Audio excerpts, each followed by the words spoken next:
to That's Base. Happy Saturday. I'm your host, as always, Caleb Salvatore, reporting from somewhere underground. We're laughing our way through the end of days, and we're brought to you by Outlaw Streamers, along with our sponsors over at Blood of Tyrants Wines. Drink bloodofTyrants.com.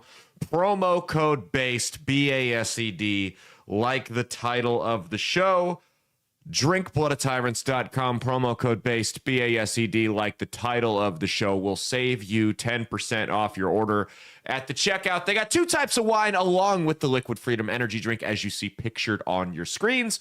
drinkbloodofTyrants.com, promo code BASED, BASED, like the title of the show. Let's stick it to the establishment and stick your money in my pocket. Okay, that is our sponsor segment.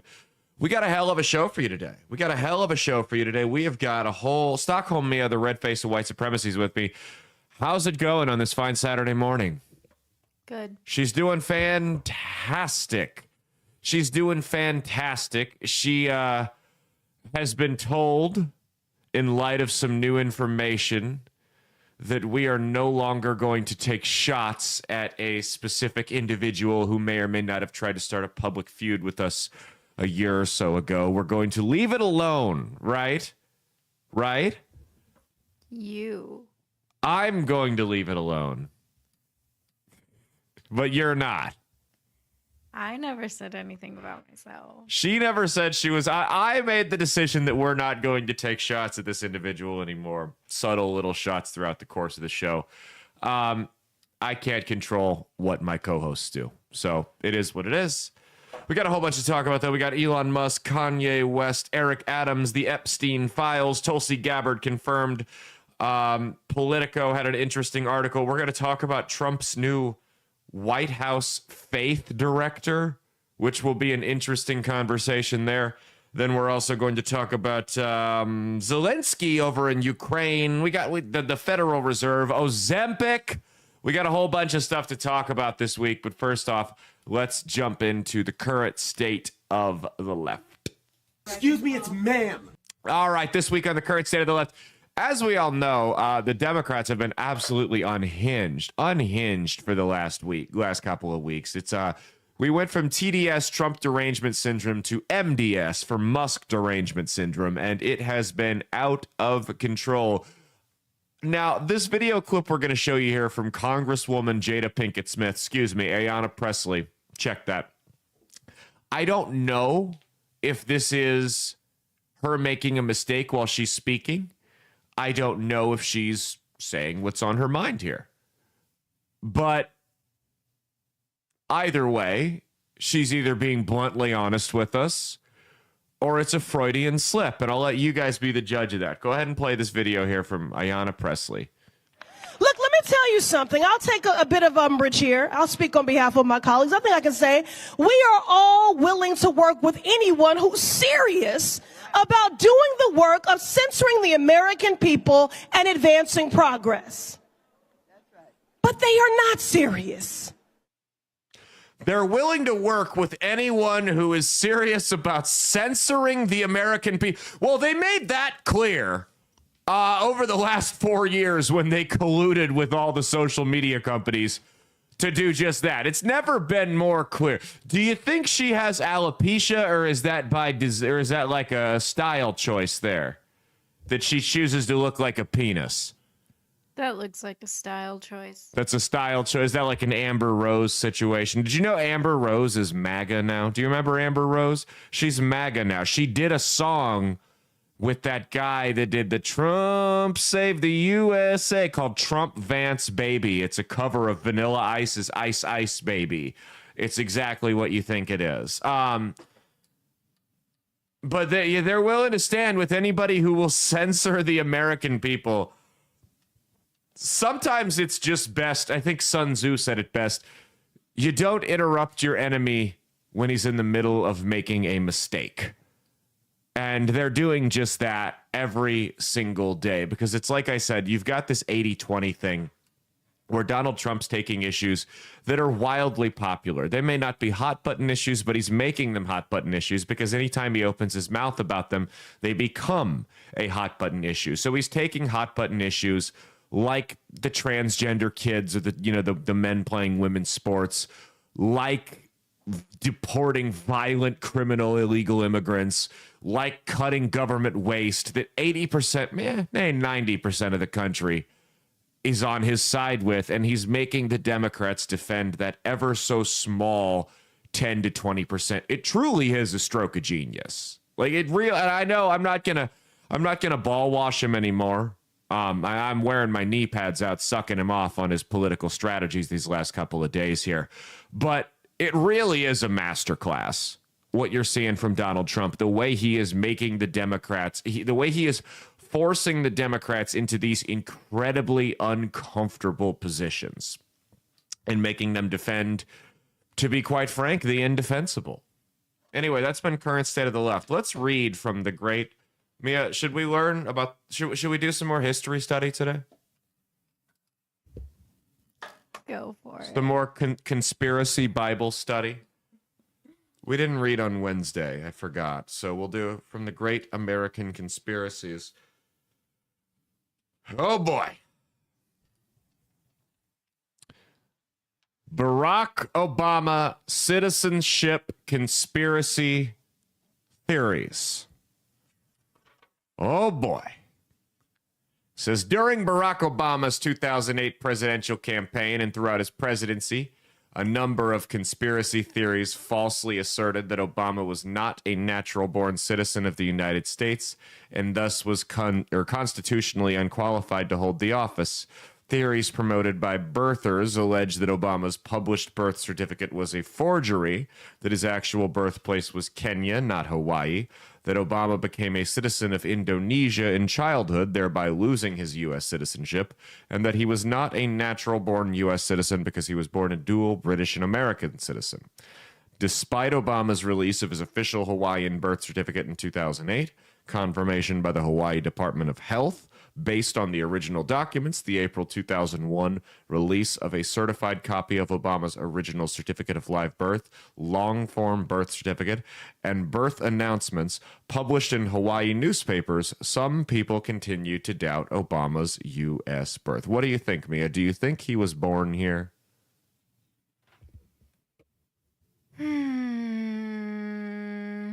He's black, so no. No, there's never been a black person born here. Do you think Obama could get deported with you? I think he could get deported. Wouldn't that be with me. something? Yes. You want to talk about the ultimate troll? What if Trump deported Obama to Kenya? Wouldn't that? So Trump was one of the lead people on the birth certificate thing. He was one of the people claiming Obama wasn't a citizen back in like 2009, 2010.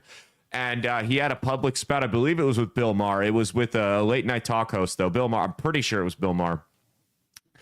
Where, because Trump said that he would donate $5 million to the charity of Obama's choice if he could produce a physical copy of his birth certificate. So Bill Maher said, Donald Trump, I'll donate $5 million to the charity of your choice if you can produce a copy of your birth certificate. So Trump sent him a copy of his birth certificate in the mail and then sued him for $5 million.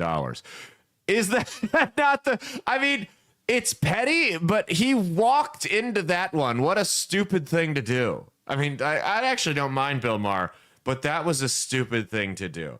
Okay, let's hop into our lead topic here. We'll get into the lead topic. We're going to talk Elon Musk derangement syndrome here.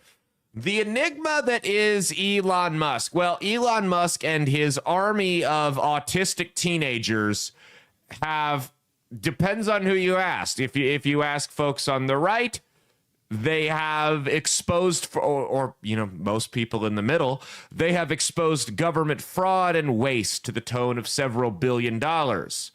If you ask people on the left, they have hijacked our democracy and taken over, basically turning the United States into a technocratic fascist country, which we'll talk about the technocracy thing in a little bit here.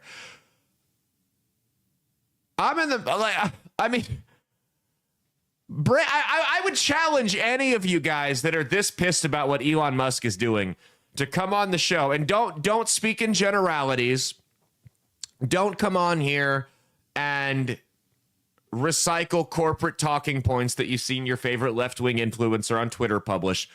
I would challenge anyone who's upset with Elon Musk right now to come on here and actually list the things he's doing that you're upset with. List the things he's doing that you're upset with. They're upset that he went into the they're upset that he went into the Treasury and got a hold of everyone's social security number. Oh no, government employees have my government issued social security number. What am I going to do? Do you guys know who else has your government issued social security number?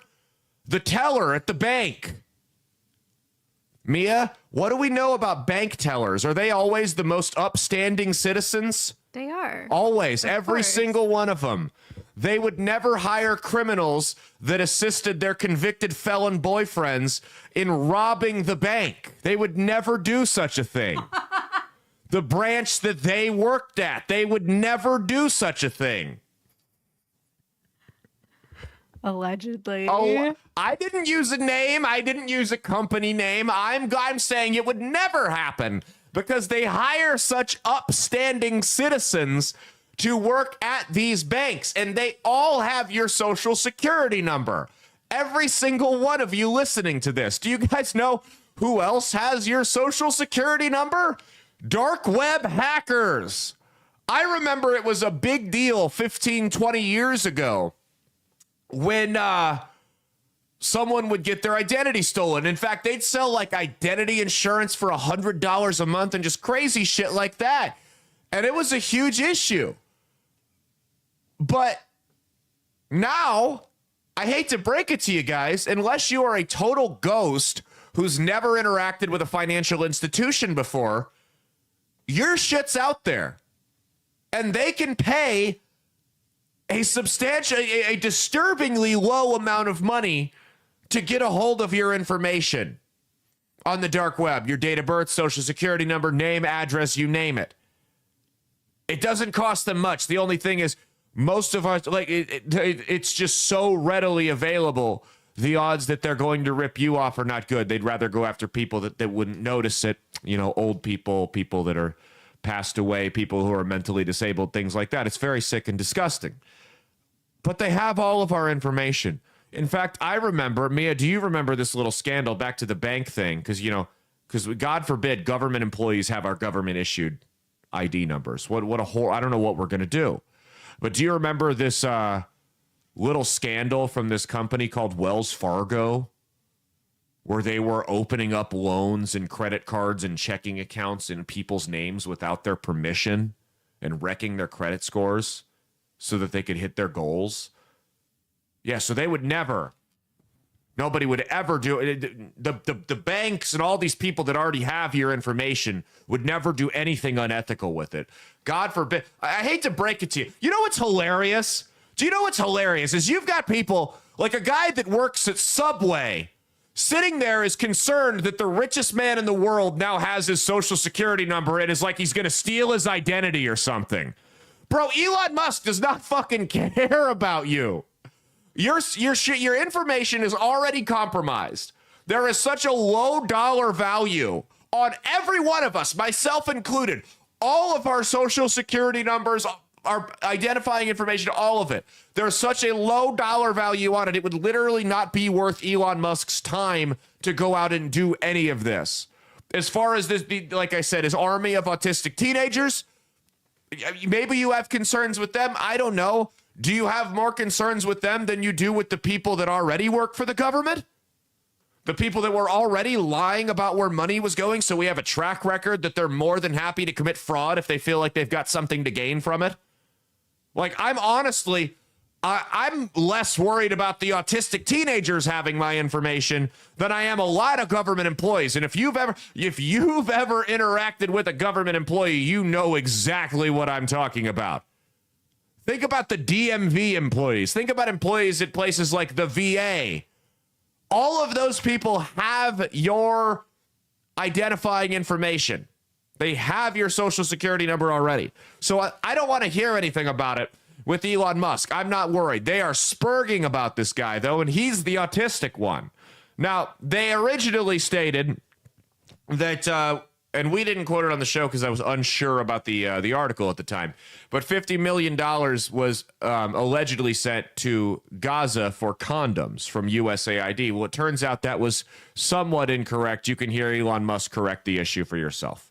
And this is big numbers. Talking about $100 to $200 billion a year. Sure. Serious money. Mr. Musk, you said on X that an example of the fraud that you have cited was $50 million of condoms was sent to Gaza. But after fact-check this, apparently Gaza in Mozambique, and the program was to protect them against HIV. So can you correct the statements? It wasn't sent to Hamas, actually. It was sent to Mozambique, which makes sense why condoms was sent there. Yeah. And how can we make sure that all the statements that you said were correct, so we can trust what you say? Well, first of all, some of the things that I say will be incorrect and should be corrected. So nobody's going to bat 1,000. I mean, we will make mistakes, but we'll act quickly to correct any mistakes. If I'm not sure we should be sending $50 million worth of condoms to anywhere, frankly.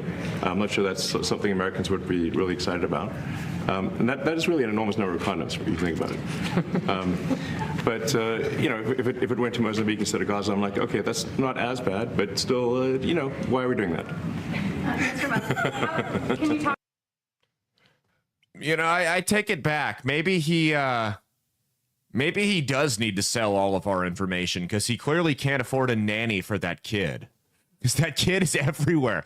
What was it, take your kid to work day in the Oval Office? I saw another video of him picking his nose. The kid? Yeah. I mean, I get it. Like, he loves his son, which is great. He's spending time with his son, but you're in a press conference taking the heat, and your kid's there like pushing your hat down over your eyes. Is there anyone he could stay with for a little bit?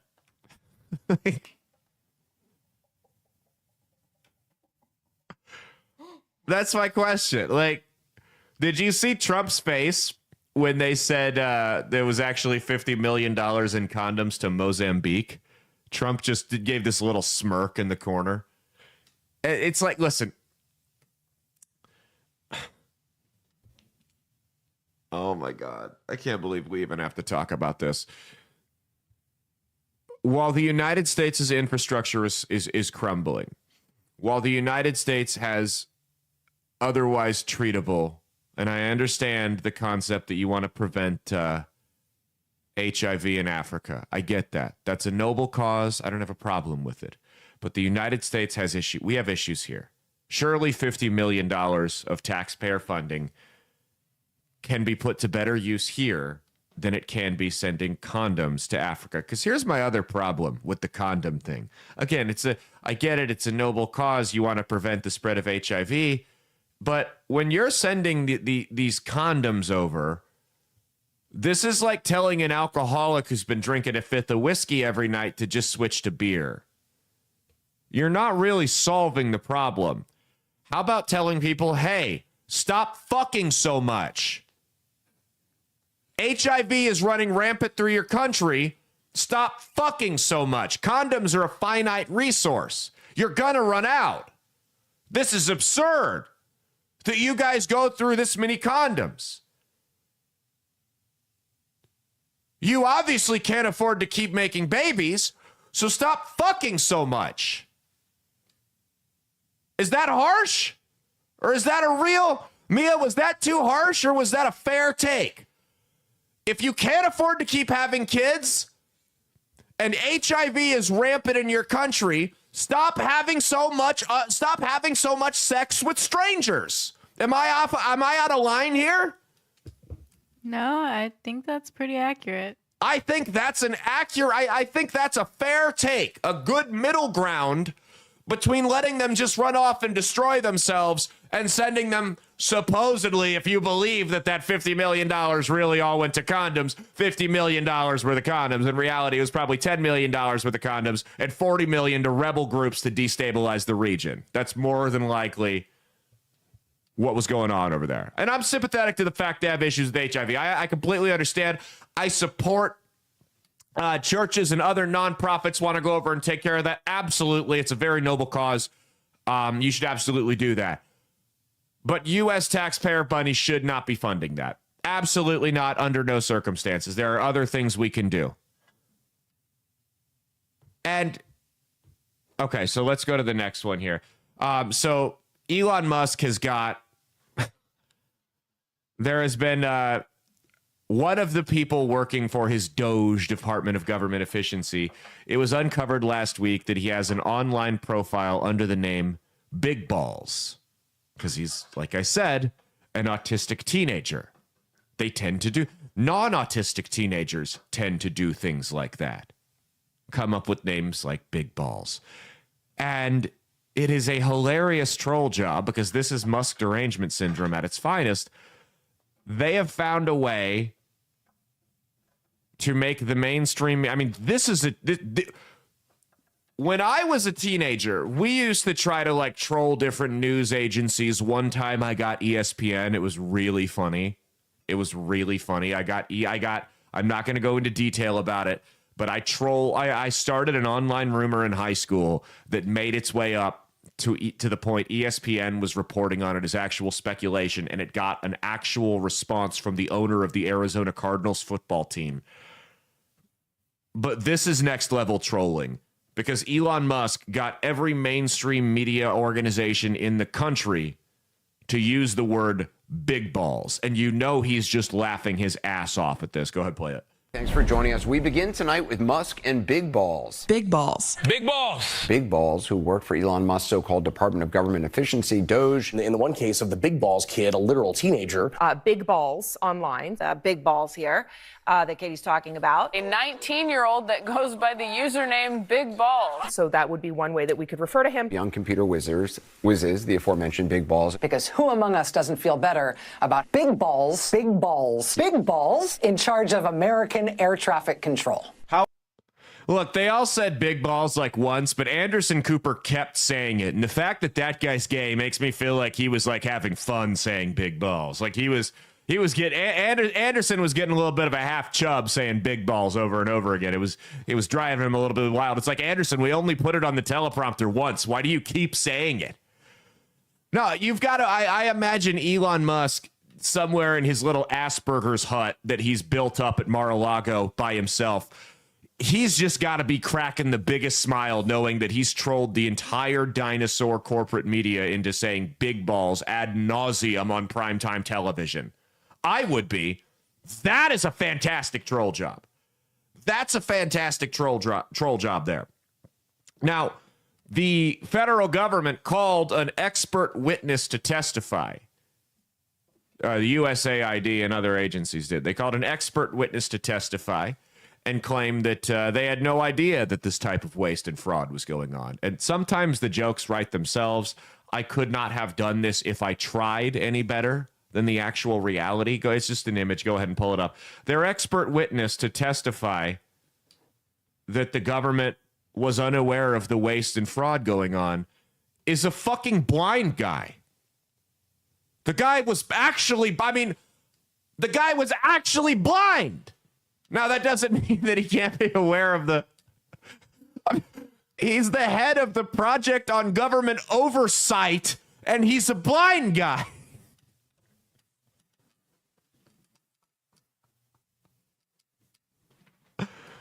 The jokes write themselves. It's symbolic, if nothing else.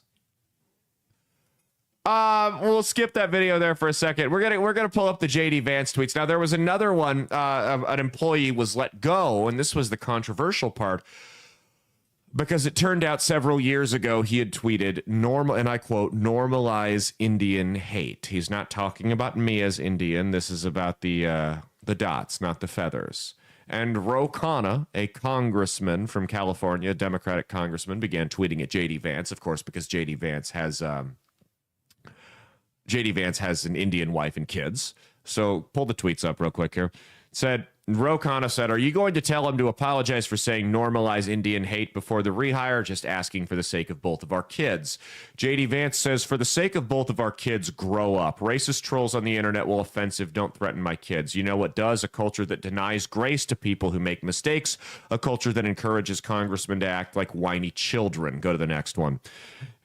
Vance goes on to say, I cannot overstate how much I loathe this emotional blackmail pretending to be concerned. My kids, God willing, will be risk takers. They won't think constantly about whether a flippant comment or a wrong viewpoint will follow them around for the rest of their lives. They will tell stupid jokes. They will develop views that they later think are wrong or even gross. I made mistakes as a kid, and thank God I grew up in a culture that encouraged me to grow and learn and feel remorse when I screwed up and offer grace when others did.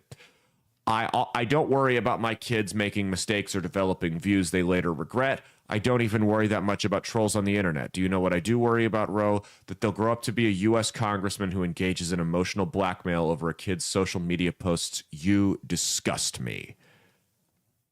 That's my vice president. I mean, I'm glad, like, the guy manages to tear people down, not like Trump, but like while being very professional about it. Something I'm incapable of. I'll just go off and start insulting your weight or your mother or something like that. He does a damn good job at that, though. And he really does. And it's like, I was saying this on the Wednesday show.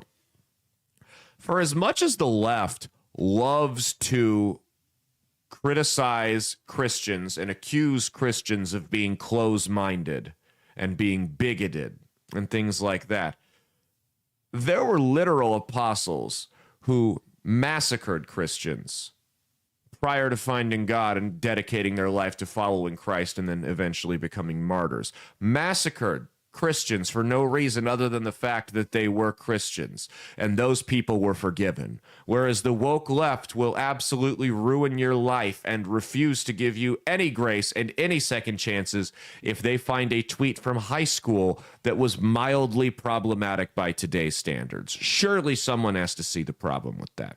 Now back to the big balls thing, because I just wanted to say big balls again, like Anderson Cooper. The reason they're obsessing over this, and they're obsessing over the racist tweet from a couple of years ago, is not because they actually care about these things. They're not worried about, making a mockery of the federal government. If they did, they would have cared, or they would have said something when, the Democrats had gay Senate staffers having butt sex in the Senate chamber, or, Biden letting transgender activists show up and flash their man boobs on the White House lawn, or the luggage thief. Remember the cross-dressing luggage them luggage thief that was in charge of our country's nuclear energy for a cup of coffee? I mean, if they were really worried about the dignity of the federal government, they would have said something back then. They're not. They're not.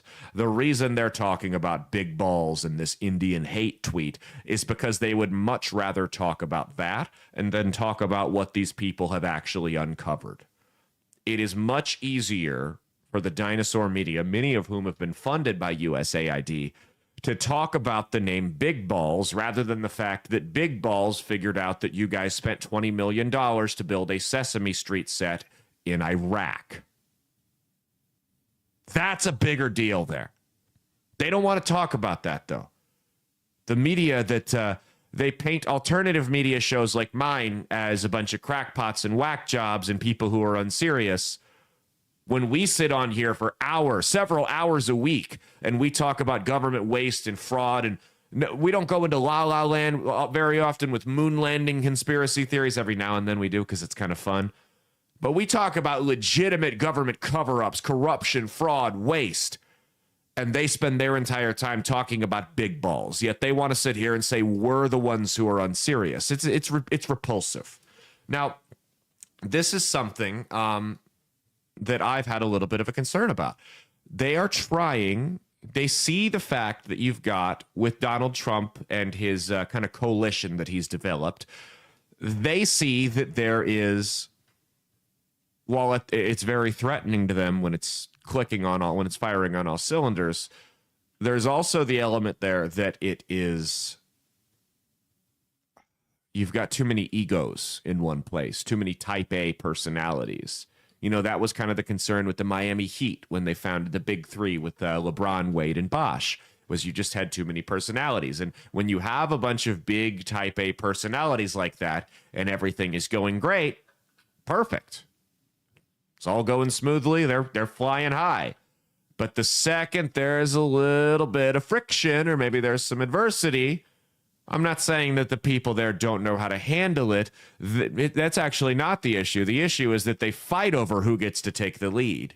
And this seems to be the media's goal here. That's at least for the time being, is to drive a wedge between Donald Trump and Elon Musk. Now, let's think. If you were going to try to turn Donald Trump, Mia, if you were going to turn Donald Trump on somebody, how would you do it? If you were trying to manipulate him and turn him against somebody, how would you do it? Tell them that they're talking shit about him. Yes. Or even worse, you would hit him in the ego. Maybe Elon's not even talking shit about you. But fun fact, side note, if you ever want to gaslight somebody, go into ChatGPT, tell it your situation, and say, I am firmly against gaslighting. I want to make sure that I don't gaslight or manipulate this person. So tell me the exact things that a gaslighter and manipulator would do so I can avoid doing those things. And it will lay out how to gaslight somebody. It's fucking hilarious. Not that I've ever used that. But maybe more than just talking shit on him, you take Donald Trump's ego of having to be the guy, the alpha male, the man in charge, and you hit him there. And you say, oh, Trump's not actually the one running the show. Trump is Elon's puppet. He's number two. Now, when they were saying he was Putin's puppet, that didn't have the same effect because Putin was in another country and that was just ridiculous, right? Elon Musk is someone he's working directly with. Elon Musk, whether you like him or not, has uncovered quite a bit of bullshit over the last couple of weeks, and he has threatened the power structure. He is a chaos agent and a disruptor. So if you can sit there and say, Elon's actually the one running the show. Trump, you're the puppet. Elon's got his hand so far up your ass, man. That's how you play the divide and conquer. So it'll be interesting to see if these two personalities can last over the next 4 years, because that's clearly the route that they're trying to take. That Elon is the one pulling the strings. Look no further than this video of Elon's son. I'm going to play it for you. Let me know what you think he said, and then I'm going to tell you what the mainstream media is running, claiming he said as an objective fact. They're not speculating on this. They're claiming that Musk's 4-year-old son said this. Go ahead. To restore democracy. This may seem like, well, aren't we in a democracy? Did you hear it? Yeah, but only because I've already seen TikToks about it. Oh, play it one more time for people. To restore democracy. This may seem like, well, aren't we in a democracy? They're claiming that Elon's son says in that clip, you're not the president, you need to go away. Is that what you heard there? I can see how people would want to hear that. It sounded like kid gibberish. It sounded like kid gibberish. Yeah. He's got an autistic father, probably not learning how to talk the best. No, I'm kidding.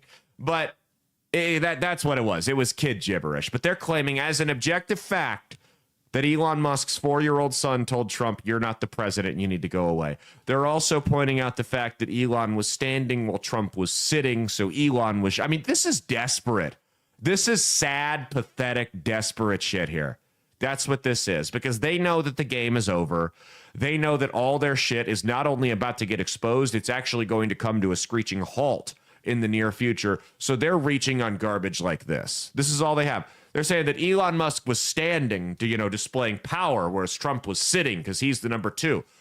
Or it's Trump's fucking office and Elon doesn't have a desk there. So Trump's going to sit at the White House desk and Elon's going to stand up. I think it would be weird if they just pulled like a kitchen chair in for Elon to sit next to Trump. That would look even worse. Think about every mob movie you've ever seen. Have you ever seen the mob boss standing while his associate sits at the desk? No, it's the other way around. It's the other way around. If they were both just on a stage together and Trump was sitting and Elon was standing, that would be different. But when you are in the man's office, when you're in an office setting and you've got a guy standing next to a desk and a guy sitting at a desk. The guy sitting at the desk is quite clearly the one in control because he's the one who owns the office. He's the owner of the desk. That's how it goes. When I sold cars, I remember I had this coworker. This is a decade ago, but I had this coworker that was a pushover. And I remember he had a very difficult customer one time, and I remember walking back there, and I saw that the customer had just taken so much control over the situation that he demanded the guy sit on the customer end of the desk while he sat on the salesman's side of the desk. I mean, this is a real type A type customer there. But that just goes to show the one who's sitting at the desk in the office is the one who's in control because the desk is central, it's big, it indicates power and authority. The fact that I'm even having to go over this is an embarrassment. Also, even if Elon were running the country, are you guys going to act like that's somehow any worse than Soros or Obama? Obama flat out said he wanted to have a third term. He'd love to run the country from his basement in sweatpants.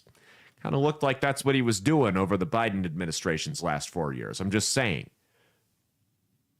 So how is that any worse? So it's okay when your guys secretly run the country, when the media outlets secretly run the country, the pharmaceutical companies, the intelligence agencies, but not the Tesla guy.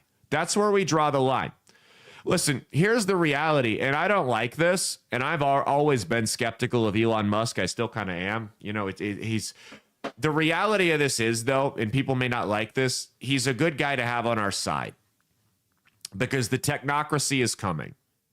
We're going to live in a world where unfortunately, there's nothing we can do about it, but these tech billionaires from Silicon Valley have way more authority and way more say in how this country wins or how this country runs than we probably want. And it's always been there have been different businesses like that. It used to be oil and military contractors, and it goes on and on. It's not going to be this grand new dystopian vision. It's just we are unfortunately living through a transitionary period and power is changing hands. We're going from defense contractors to tech companies. And if the tech companies have to run the show, which I don't think Elon Musk is pulling Trump's strings. I want to make that clear. But if the tech companies have to be the ones that are running the show, I would prefer that they were on our side. Sorry. I would prefer that big tech doesn't get used as a weapon against me and people who think like me. I would prefer they were on either our side. I would prefer they were on the side of leaving everybody alone, which is, it seems like that's what Elon wants to do. I'm kind of 50-50 on it. But if I got to pick, I want him on my side. I don't agree with Elon Musk on a lot of things. He gives me the creeps. I'm skeptical of him. He may or may not be the Antichrist. But if he's a weapon we can use, let's point him at the other side, because the alternative is him being pointed at us. You saw during the inauguration, you had Musk, Zuckerberg, and Bezos and the CEO of Google sitting all right next to each other. It was an eerie sight. 10, 20 years ago, that would have been all the defense contractor CEOs. Not anymore, though, because power has changed hands. We are moving on to the era where the tech companies are the ones who run the show. Maybe it'll be better, maybe it'll be worse. The military-industrial complex running the show, we had that for about 50, 60 years, and it got us endless wars. I don't think we could do worse than that. So if we got to have it this way, let's make it so that these guys are on our side. Let's get as many of them on our side as we can. Don't let them run the show. Keep them at a healthy arm's length. But these are absolute, whether it's Musk, whether it's Zuckerberg, whether it's Bezos, whether it's Google, Apple, doesn't matter. These are people at the end of the day that it is better to have on your side than against you. But they're also people you need to be very careful in your dealings with, because letting them too close can also cause chaos and destruction. We all know somebody like this in real life. In fact, the people who know me really well that are listening to this show, they know the specific person in my life that's coming to mind as I'm going on this tirade right now. They know who I'm talking about. But we've all got somebody like that.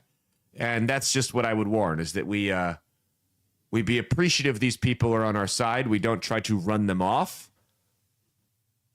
And we stay united. because there is a greater enemy, and that greater enemy is the devil. And right now, whether Elon Musk is the Antichrist or not, we are pointing him at the devil, which is, government waste, fraud, and just the evils of the world that have consumed our government for the longest time and run this country. That's been our lead topic. Stay tuned. We're going to talk store brand TMZ, Super Bowl halftime show, stuff like that. All right, well, we did the lead topic. Now it's time for store brand TMZ.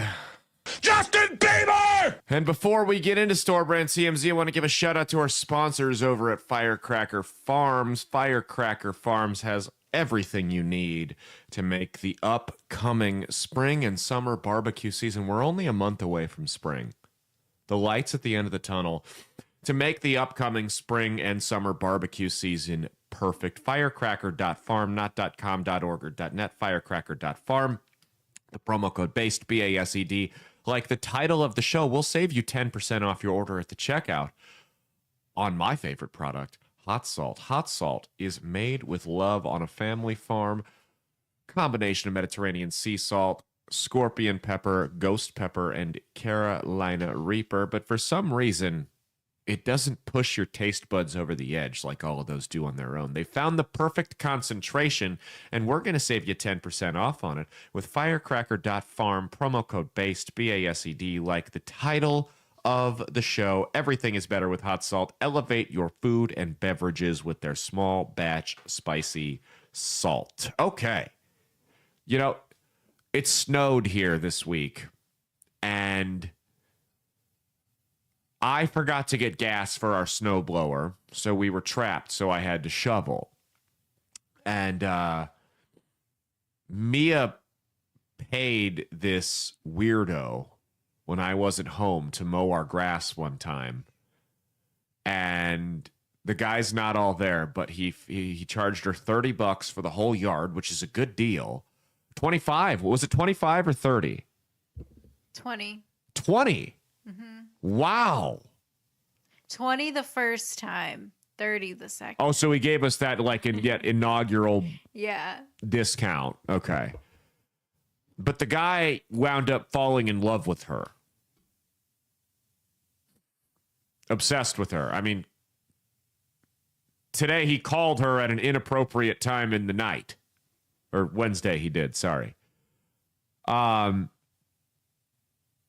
He had texted her this Wednesday morning offering to snowblow our yard.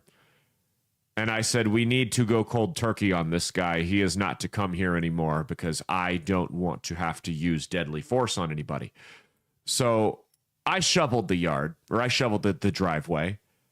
And oh my God, my back is killing me.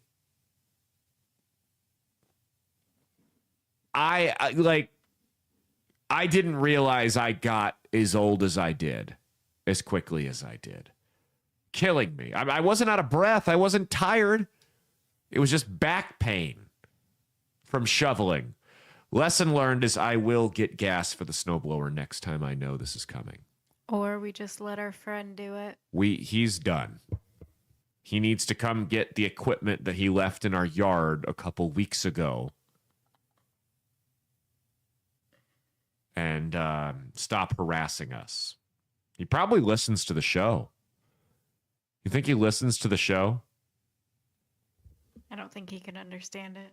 No, that's a good point. Well, so besides him being a creep, the last time you paid him to cut our grass, he's out there, as we live right next, not right next to, but probably 100 feet away from a school where, most liberals can't live. That's why it's such a great neighborhood. But school's getting out. And this guy's just standing there talking to people in our driveway, lighting up a cigarette as he's putting gasoline into his mower as children and parents walk by. So now they think we're white trash. I mean, we are, but they have no way of knowing that. And they've just assumed it for the wrong reasons. Okay, let's go to Store Brand TMZ here. All right, let's talk. Dylan Raiola, Nebraska's quarterback, was... oh, my God. he collabed with one of our favorite TikTokers, one of our favorite football TikTokers. Go ahead. Play football? Yeah. You right? Hey, what you doing out here in the basket, baby girl? Hey, Start football. bro, this football sucks. Hey!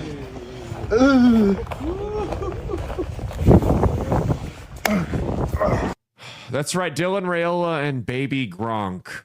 We are not going to win a single fucking game next year. I'm already looking forward to 2026. Okay. All right, let's talk about the Super Bowl. I don't really have any other entertainment. Do you have any other entertainment related news? Anything big going on in that world? Who cheated on who broke up with who beat who up? I don't think so. Nothing. Okay. Well, we got a video of the halftime performance that was controversial. Now, we can't play the whole thing. We will only play some of it because we don't want to get a copyright strike. But here's an excerpt from the Super Bowl halftime performance last Sunday.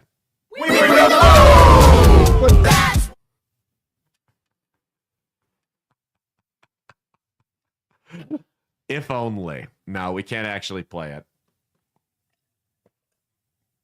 We will get a copyright strike if we play it. But we can play a remix of the Super Bowl halftime show and a cover of Kendrick Lamar's Not Like Us that I personally thought was better than the halftime show. Go ahead. Certified lover boy, certified pedophiles. Why you trolling like a bitch? Ain't you tired? Try and strike a chord, and it's probably A minor. And the crowd is singing it with him at the Super Bowl. That he dressed up like a Pokemon character that hunts down pedophiles. Absolutely, that's what's going on. The embassy about to get raided too. It's only a matter of time. And then he went, this is a year before they raided P. Diddy and all the rest of it. And you can read it, and it looks like I wrote it. But I wouldn't come up with something so genius, not like us, not like us. Double meaning, they don't like us, and they're not like us. Not like us, not like us, not like us, not like us. Yeah, the globalists aren't like us. How many times do I say they're not like us? Every day, they're not like you and me. Which one do you like better? I thought at first it was like a AI? Well, yeah, like AI or like a mashup or something. I didn't realize he was actually reading it. That was the Alex Jones rendition of Kendrick Lamar's Not Like Us. That's like a dad going through all the lyrics on Google, just like reading on the them. kid's CD. Yeah. So I did not watch Pokemon. I didn't play. I wasn't into the Pokemon Go like these adult children you saw a couple of years ago. I don't know anything about it. Did the Pokemon character? Did the kid from Pokemon catch pedophiles? What was he talking about? Did you watch Pokemon? Only time I watched Pokemon was when I was at my Mormon family's house and they didn't have cable. The Mormons liked I thought they would have thought it was like satanic or something. No. Oh. It was just like they didn't have cable, so that was all that was on was Pokemon all the time. Did they catch pedophiles on Pokemon? No, they didn't catch pedophiles. Okay, so he's kind of stretching on that one, is what you're saying. That's well, Taylor Swift was booed at the Super Bowl while Donald Trump received thunderous applause. What do you think about that? Do you have any comments on Taylor Swift's booing? The tongue lashing she got from 90,000 people in New Orleans? I mean, can't a girl go and support her boyfriend at a sporting event? You know, I do want to say so. Actually, no, I do want to say something. Okay, let's hear it. You know, every time Travis would go to an Eras Tour concert, people would freak out. They would scream for him, get so excited. Like, it even came to a point where she brought him on stage. And she changed the lyrics to one of her songs, and now That's all everybody sings in that song is those changed lyrics. Like, people love him being there. It was always so fun. Like, people would cheer for him when he was there. And then she goes to his games and she gets booed. Do you want to know the difference, though? Do you want to know the difference? I'm gonna tell you that. I'm gonna be serious. I'm gonna tell you the difference. Her fans want him there. No. It wasn't Chiefs fans booing her. It was Philly fans. And Philly fans are known for being particularly hostile to everyone. You had a situation against Minnesota a couple years ago where they won the NFC Championship game, and people were getting stabbed and beaten. I mean, they're hostile to everyone. That's how Eagles fans are. Here's what I'll say, though. Whether it's Philadelphia, Los Angeles, Detroit. He was also an Eagles fan, too. And there's that, too. So, but regardless, whether it's Los Angeles, Detroit, Philadelphia, New England, New York, it doesn't matter. The difference between her shows, between him going to her shows and everybody cheering for him, and her going to his games and half the crowd booing, is her shows are not a competitive event. Everyone there has the same goal. They're all, for Taylor, right? Whereas on the other hand, you've got football. It's a tribalistic sport. It's an us versus them mentality. I'm not excusing it. I think it was stupid. I was shitty to boo her. But that's the difference, is there's an us versus them mentality. She's on the other team. She's famous. She's a figurehead. She's an example. She's possibly like the glowing example of the NFL establishment, or at least the exclamation point on it with the Kansas City Chiefs that people are getting sick and tired of dealing with over the last couple of years. And she happened to just catch the ire of the most hostile fans in football. So that's the difference, is you've got at a concert, everyone's there to support Taylor. At a football game, half the people there are there to support the Chiefs and her boyfriend, whereas the other half are actively opposed to them. So there's going to be some hostility there. And shit talk's part of the game. Shit talk's part of the game, which apparently Swifties did not figure out about C.J. Gardner-Johnson. He's a defensive back from the Eagles. After they won, he tweeted a picture of Travis Kelce's Instagrammed story to picture of Travis Kelce's ex-girlfriend and tagged him in it and said, "You should have stayed with the thickness." Now, Swifties decided to dox C.J. Gardner-Johnson. And rather than taking the Justin Bieber fan routes where they would just threaten to kill him, they took things a little bit further. They decided to have some real world consequences. They found his mother's restaurant on Google and left 1-star reviews, going as far, pull this one up here, going as far to say, "Worst food and service of my life. The chicken was raw. They should close it down for putting people's lives at risk." Guys, this is defamatory. I mean, these are things you can be sued for. These are real life consequences. This could destroy this woman's livelihood through no fault of her own. Should her son have posted that? Probably not, but that's smack talk. That's football. You get a bunch of hyper-masculine, high testosterone dudes. They're going to run their mouths. When they beat, this seemingly David versus Goliath thing, they were the underdogs. They knocked them out. They're going to rub it in their faces a little bit. There's going to be shit talk. It is what it is. And this is what happens when you combine those two worlds, where everyone's this like fake supportive and politically correct and all this stuff with football is real. People get hurt when you guys do this shit. One of them even said they reported her to ICE for employing illegal immigrants. I want to remind you guys, filing false reports to federal agencies is a felony if they find who you are. So if you did do that, maybe don't admit to it publicly. Just an idea. Now, if you guys want, you can go find her business on Google, King's Grill Rockledge, ROCKLEDGE, one word, and give it a 5-star review to help them out, because this is bullshit. This is too far. This is not cool. I'm all for fucking with people and trolling them. I'm not for destroying people's businesses. In fact, I've had some negative experiences with some businesses that we've talked about on the show, and I have refrained from using their name because I don't want to destroy someone's livelihood. This is fucked up. It's wrong. It's a football game and a stupid tweet or stupid social media post. With that said, some of you guys with the Taylor Swift obsession, and I'm talking about the guys that don't like her, some of you guys are getting a little cringy with the Taylor Swift thing. It's getting a little old. The constant dogpiling. A joke is only funny for so long until you start to see diminishing returns. It is starting to get a little sad at this point. Embarrassing is probably a better word for it, because many of us probably agree on various social and political issues. So I'm going to ask you to please just stop, not for her sake, but because it's painful to watch this crap. That's why. Anyway, that's been Oh, did you hear why Travis Kelce? What were you going to say? I also want to say, if someone invites you to their home, please don't shit on someone that they obviously like and are wearing a sweatshirt for.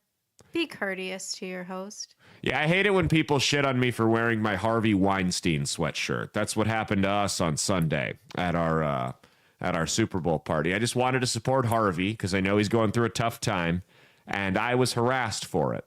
So, whatever. I was also harassed for wearing that same shirt when I volunteered at the battered women's shelter. So, I'm tired of this. I'm trying to do a good thing, and I'm trying to support the people who I'm a big fan of, and fine, so be it. Whatever. Keep coming for me. I'll be fine either way. Anyway, that's been Store Brand TMZ. Stay tuned. We got trending this week coming up next. All right, it's time for trending this week. Let's take us over there. All right, we got a new segment called As the World Burns that we added last weekend. Pull us over there. So As the World Burns, where we talk about different foreign policy issues. First off, check this video out of Donald Trump. Well, the Gaza, as I predicted, again, I got another prediction correct. I got the Panama thing right, and I got the Gaza thing right. I told you that I didn't think the Gaza ceasefire would hold up because that is way too volatile of a situation, and it was way too good to be true that it would all work out. Hamas has said they are going to stop the handoff of prisoners. They're no longer going to be exchanging prisoners and hostages, excuse me. And Donald Trump had this to say in response. Mr. President, when you say all hell is going to break loose, are you speaking about retaliation from You'll find out, and they'll find out too. Hamas will find out what I mean. Mr. President, they're going to find out what I mean. These are sick people, and they'll find out what I mean Saturday at 12 o'clock. But no involvement. So he's told them if they don't start releasing hostages by today, Saturday, at noon, and I quote, all hell is going to break loose. Now, Donald Trump has already... If I'm Hamas, I'm careful here. Because my opinion, me, Caleb Salvatore, my opinions on the Israel-Palestine crisis aside, Donald Trump has made it clear who he sides with here. He's got Netanyahu coming over here. I don't see nobody from Palestine or Hamas over here. He appointed Pete Hegseth, who is, as much as I like his opinions domestically, a little too pro-Israel for my taste. Whatever. With that said, the tone is clear. You are not really in a negotiation standpoint. Now, when he says all hell is going to break loose, what does that mean? I don't think that means that we're going to have American boots on the ground. I certainly hope it doesn't. I'm not dying for Israel. I don't want anyone I know to die for Israel. That's their problem over there. But I think what he means is he's just going to call the dogs on him. He's gonna let the pit bull off the chain in the front yard that is Netanyahu and Israel, and he's going to say, go ahead and do your thing. Don't deliberately target civilians, but other than that, go off. Because they have been restrained. If you'd noticed, that part of the world has been relatively quiet since he took office, really since he won the election. And the reason is because both sides respect him. Palestine and Hamas fear him a little bit more, but both sides respect him. They had no respect for Biden. Biden told Israel that if they went into Rafah and they did a number of other things, we would stop funding them and stop sending them weapons, which I actually agree with. That was a good stance for Biden to take. The problem was Israel time and time again went ahead and did all of those things and then some. And not only did we continue to send them weapons and money, we increased the amount of weapons and money we were sending them. So Biden had no backbone. They had no respect for him. Something about Donald Trump, I don't know what it is, but the second he took office, Benjamin Netanyahu was all of a sudden willing to negotiate and play ball with America and lay off some of his more aggressive military strategies. So I don't know what's going to happen. I don't want all hell to break loose because I don't like seeing people get killed for the sake of being killed. I think it's very unnecessary. I think they should release the hostages, but we also have to consider this here. These are terrorists. We're not talking bank robbers. We're not talking a foreign standing army like with Russia. We're talking people that think they're acting in the name of God. What they're doing. That when they die, they're going to get however many virgins from Allah for what they've done. These are lunatics. These are not people of a sound mind. So when you tell the bank robbers that have holed themselves up in the bank and taken a bunch of hostages that if you're not out of there in an hour, all hell's going to break loose. When you tell a foreign army that, it's an actual government, that all hell's going to break loose, they're going to respond to it differently than a bunch of religious whack jobs will. So it's just something like they told David Koresh something similar, and we all saw what happened. That's all I'll say. So we'll have to see. The next thing is Zelensky has finally admitted that he is willing to cede land to Russia in order to get a peace deal brokered. Here, let me tell you guys this. Regardless of what happens in Israel, in Gaza, regardless, if Donald Trump brokers a peace treaty between Ukraine and Russia, he will get the Nobel Peace Prize. We'll just leave that. We'll put that out there for the start. He will get the Nobel Peace Prize if he manages to broker a trade deal between Ukraine and Russia. Now, here's the thing that pisses me off about this, about Zelensky saying he's going to cede land to Russia. The land he's going to give up to Russia is the land that Russia moved on in the first place. That was the land they always wanted. They never want, despite what the dinosaur media tells you, they never wanted to take over all of Ukraine and then steamroll into the rest of Europe. That was never the goal. If we kept antagonizing them, that was what was going to happen, but that was never the initial goal. So now we've wasted countless lives on both sides of this conflict.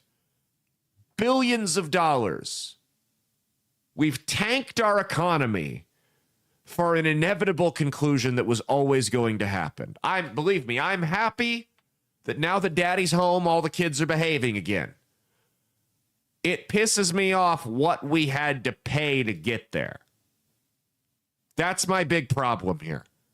This was always how this was going to end.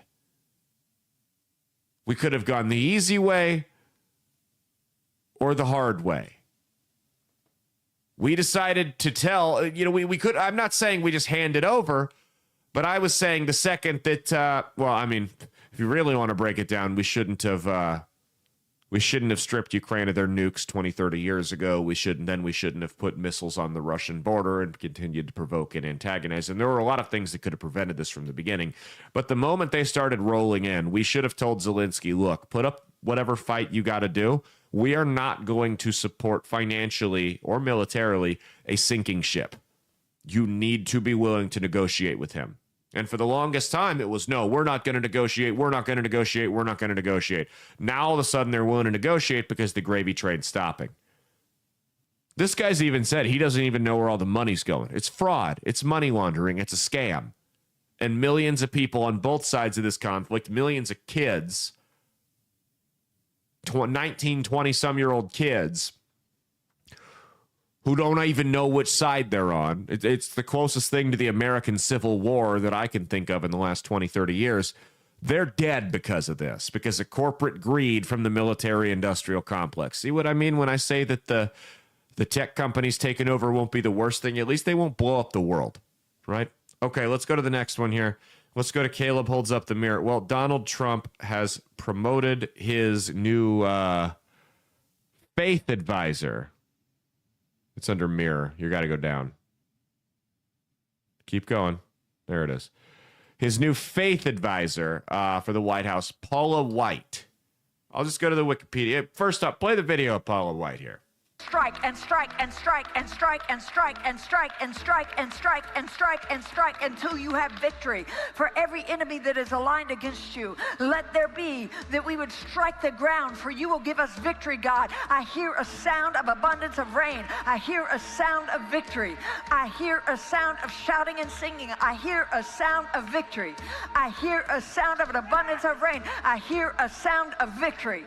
I hear a sound of an abundance of rain. I hear a sound of victory. The Lord says it is done. The Lord says it is done. The Lord says it is done. For I hear victory, victory, victory, victory in the corridors of heaven. In the corridors of heaven, victory, victory, victory, victory, victory, victory, victory. For angels are being released right now. Angels are being dispatched right now. Hamanda aka ata raka teda baka sanda ata ambo osa kata rite eke banda ata rike didi ashata. For angels have even been dispatched from Africa right now. Africa right now. Africa right now. From Africa right now. They're coming here. They're coming here. In the name of Jesus. From South America. They're coming here. They're coming here. They're coming here. They're coming here. From Africa. From South America. Angelic forces. Angelic reinforcement. Angelic reinforcement. Angelic reinforcement. Pika hata anda ata. Ora bata rata ande eke eke manda rasata. For I hear the sound of victory. I hear the sound of victory. I hear the sound of victory. I hear the sound of victory. I hear the sound of victory. I hear the sound of victory. I hear the sound of victory. I hear the sound of victory. I hear the sound of victory.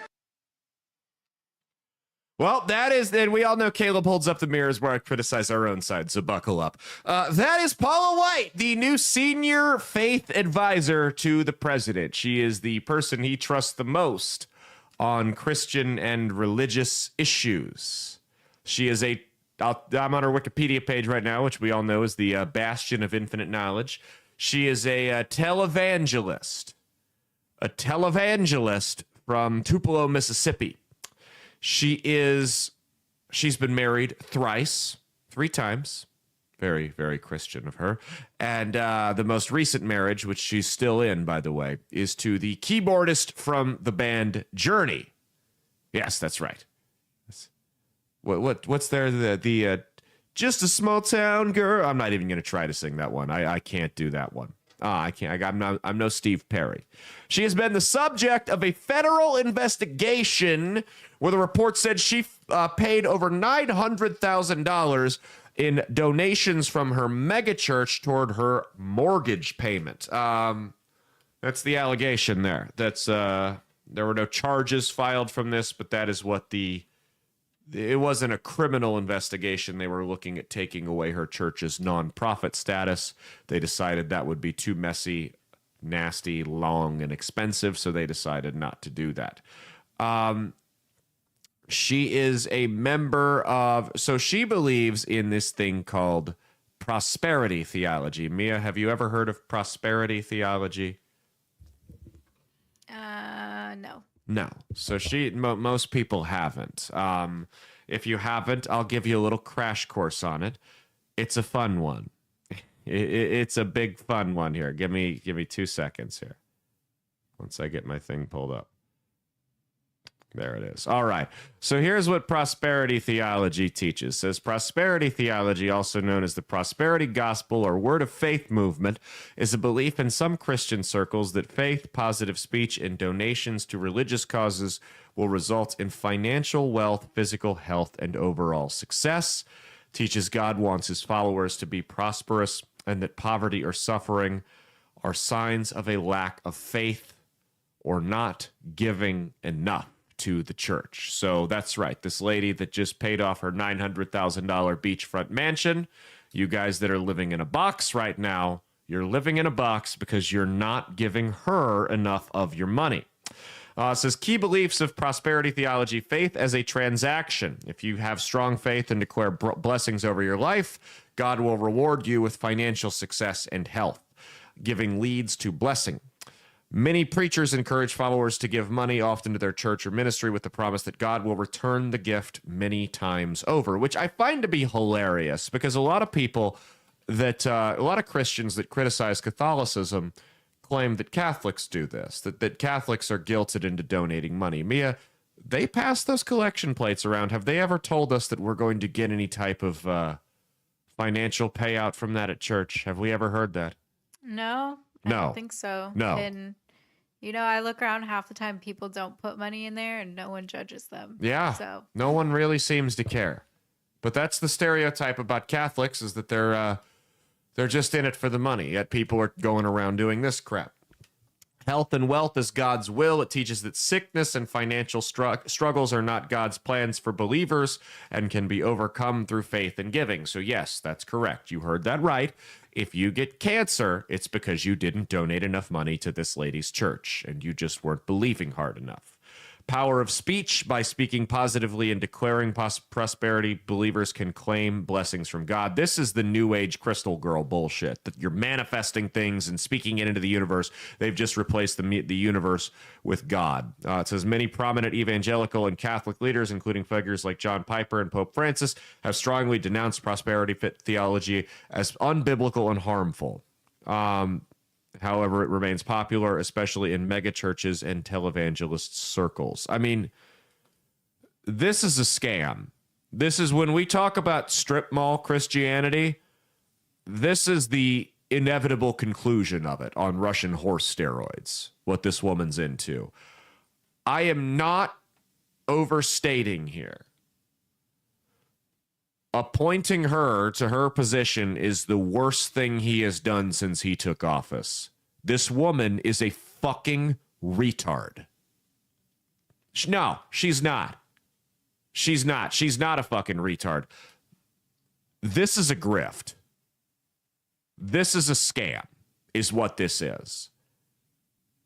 This is someone, and this is worse than just a normal scam artist. Like, here's why this lady's worse than the Indian guy who calls you about your car's extended warranty. That guy's scamming in the name of Toyota. This woman's scamming you in the name of God. There will be consequences for this bullshit beyond our physical realm, right? One point or another. And he has appointed her as head of his faith advisory council. Senior advisor to the White House Faith Office. This is a problem. These people do more to harm Christianity than they do help it. What did Hank Hill say? You're not making Christianity better. You're just making rock music worse. They're doing that with politics right now. It's not now. Stupid bitch. I mean, this is bad, you guys. This is a bad hire. I've liked most of his other appointees. This is a really bad one. I can't emphasize that enough. I'm not going to sit here and act like I'm, Mr. Theology and I'm well read on everything the Bible says, because I'm not. But what I will tell you is that nowhere in there does it tell you that if something bad happens to you, it's because you just didn't give enough of your money to some rich bitch who's been divorced 3 times, married 3 times, excuse me. You're not going to find that in the scriptures, as it turns out. Now, there is someone, if my argument was not enough for you, we do have another argument on why this woman should not be in the White House. And rather than me saying it, I'll just let somebody else do it. Go ahead. It's not AJ and Big Justice. Looks like you need someone to hug. Looks like you need to read your Bible. And I quote, women should remain silent in the churches. They are not allowed to speak, but must be in submission. Corinthians. Yes.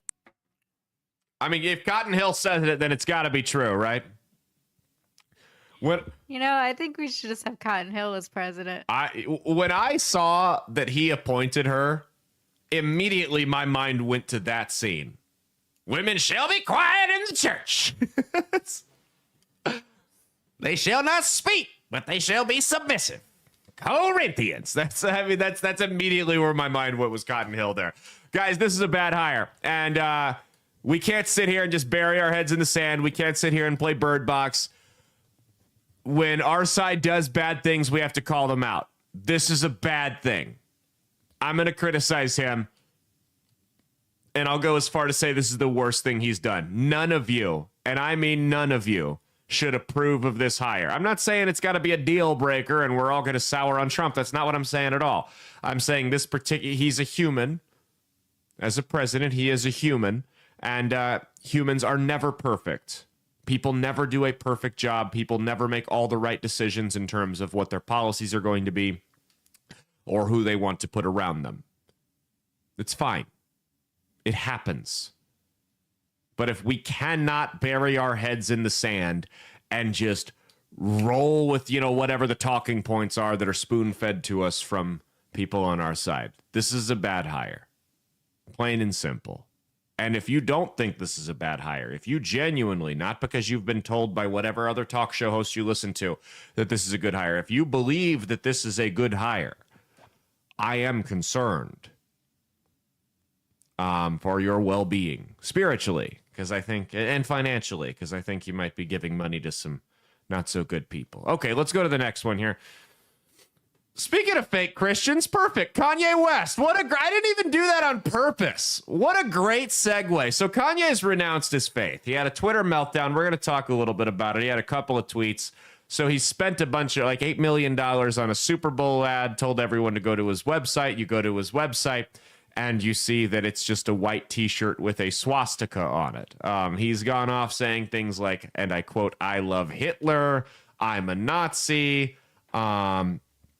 There's a lot of things that I love about Hitler. He implied in a tweet that he beats his wife. He made a tweet about how you got to do like what the Egyptians did and make Jews your slaves. You got to whip your Jews. All kinds of crazy shit. And look, a year and a half ago when we were covering this, it was kind of funny.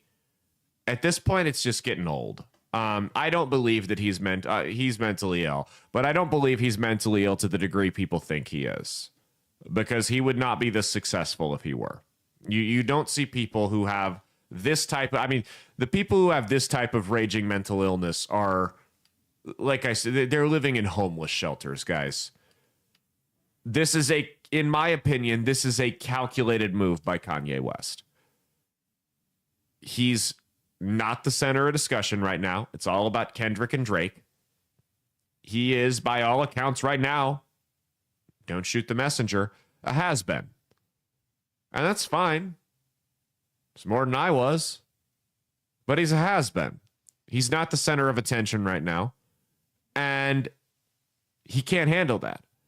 So he's acting out in the only way he knows, which is to say absurdly shocking shit that gets attention on him.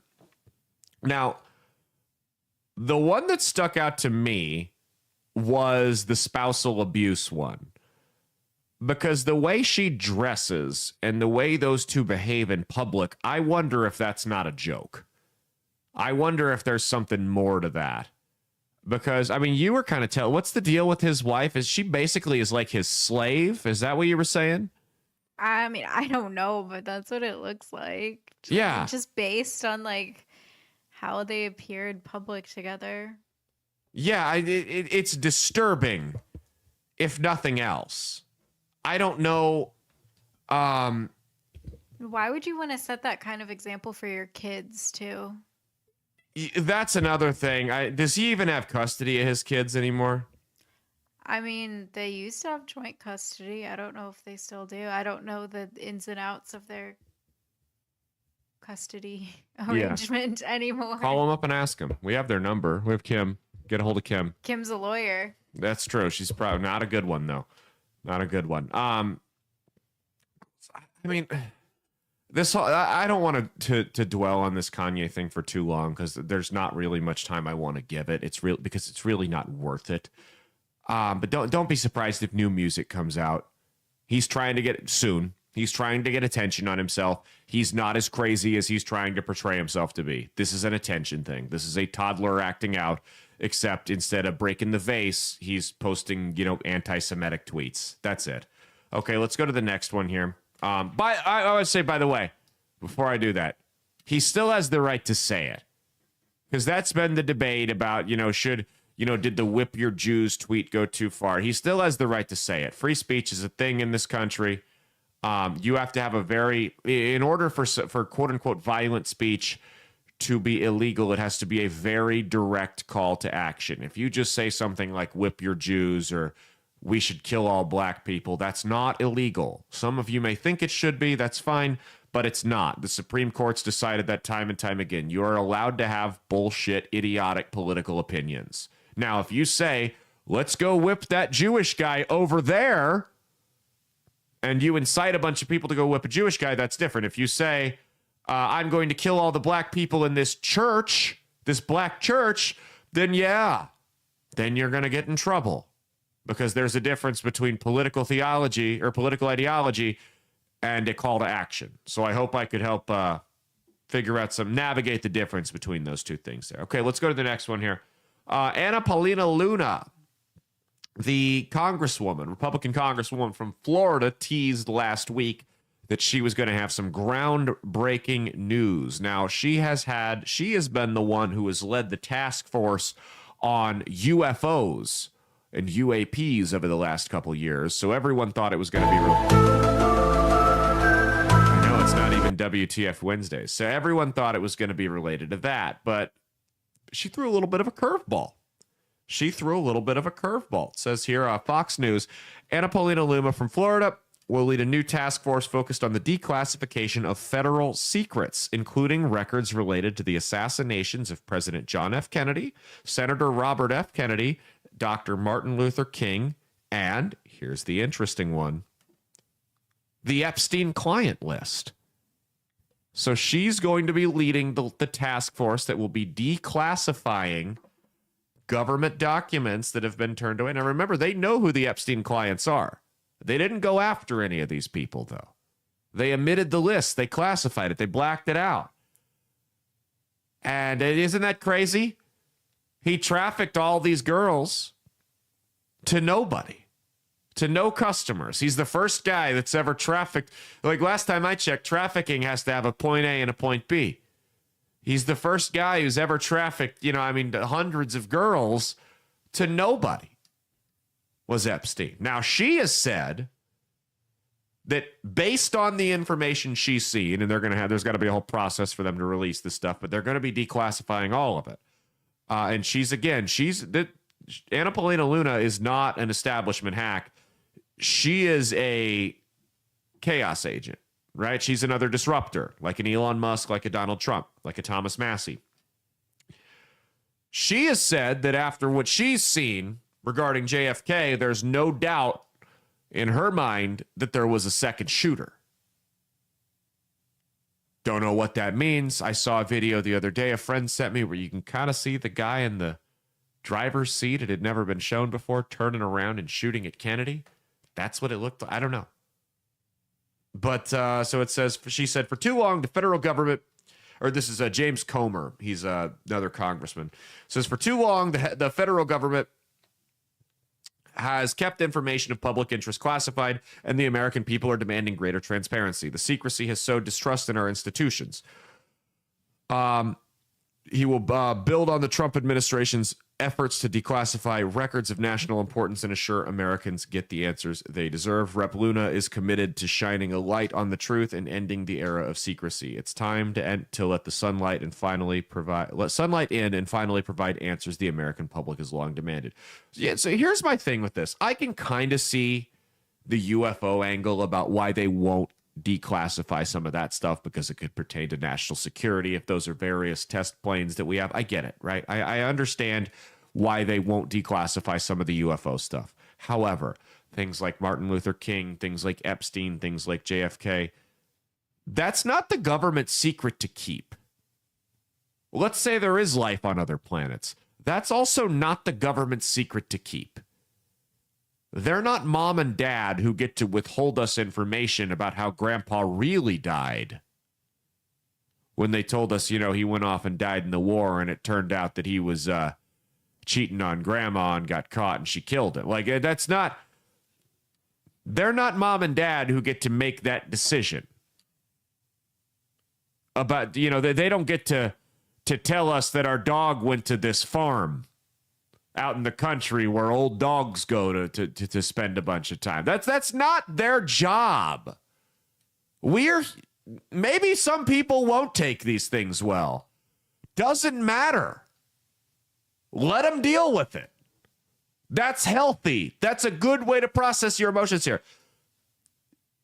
If our government killed a sitting president, we need to know because we helped pay for it. If our government killed a civil rights leader or a senator, if powerful people in our society, politicians, media figures, etc., had children trafficked to them by a pedophile sex trafficker, we deserve to know that. They don't get to make the decision about whether or not we find these things out. The information, you are a steward of information as a public servant. You are to provide that information to us, whether we like it or not, what it says in there. And we will decide how we react to it. There is no argument that can be made against telling people about any of those things, against declassifying any of those documents. You cannot make an argument as to why we shouldn't know who was on the Epstein client list or who killed JFK or whether or not we're alone in the universe. We deserve to know all of those things because there are very important decisions people have to make after the fact if they learn those things to be true. That's all there is to it. You looked surprised at the Epstein part. Did you have something you wanted to add before I go to the next one here? No, I just didn't think that. Like, I thought that was done and over with. Yeah, I did too. I thought there was no way in hell, but they're gonna go ahead and they're gonna roll with it. We'll see if anything comes of it. We'll see if she commits suicide by shooting herself in the back of the head 6 times. Well, again, I'm cautiously optimistic with everything. She said she's going to release. She said they're going to release it. I hope she's telling the truth. I will be pleasantly surprised. And maybe it's not even that she's lying. I hope things don't muddy the waters and make it difficult for her to do so. I hope she's right. I will be pleasantly surprised if she's right, but I'm still in believe it when I see it mode. But this administration's done a really good job at helping us see things pretty quickly that we said we were going to believe when we see. So we'll see. Do you think the CIA, do you think the FBI killed MLK? We know the CIA killed Kennedy.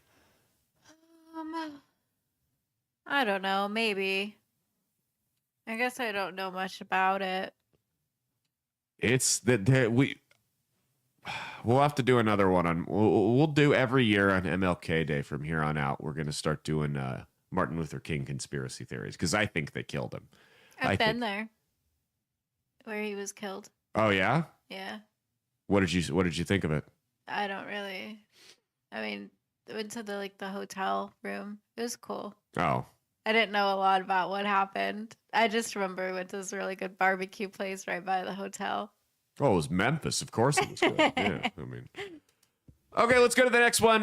Tulsi Gabbard, the former Democrat Hawaii congressman, has been confirmed as the director of national intelligence. This is a big deal.